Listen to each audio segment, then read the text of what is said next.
El castell de Sentmenat, situat al municipi del mateix nom, a la comarca del Vallès Occidental,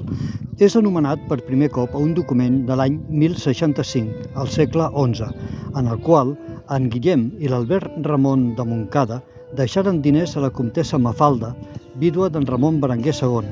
a canvi dels drets i rendes del castell de Sentmenat.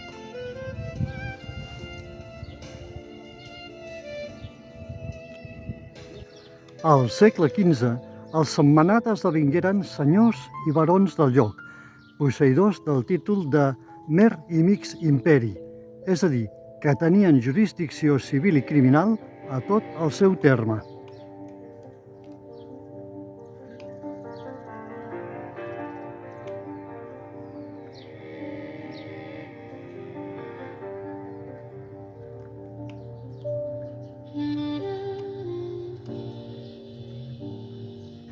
En 1691, en Carles II concedí a Joan de Sentmenat i de Torralla el títol de Marquès de Sentmenat. Finalment, als segles XVII i XVIII, el castell va deixar de tenir cap finalitat defensiva, passant a ser utilitzat com a masia. Des del que fou utilitzat com a era, podem veure el castell amb la capella annexa.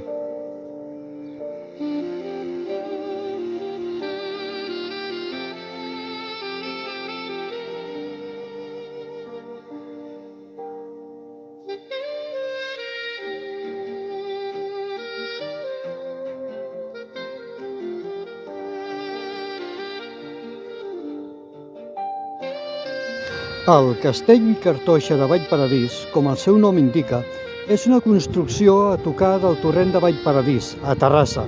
amb la seva primera menció l'any 1110, quan en Berenguer Sanlà i la seva muller, Narma Sendis, compraren uns terrenys al comte Berenguer Ramon III per tal de construir-hi la seva residència.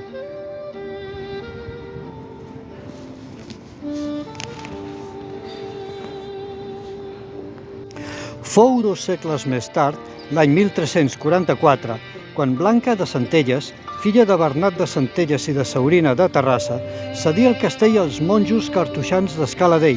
i de la seva filial de Sant Pol de Mar, i per tal de convertir el castell en monestir, reconvertiren l'antic pati d'armes amb el claustre i va subsistir com a cartoixa de Sant Jaume de Vallparadís fins l'any 1413, en què la comunitat es traslladà a Tiana. Fou declarada Monument Històric l'any 1944 i 3 anys més tard, l'any 1947, va ser cedit a l'Ajuntament de la ciutat.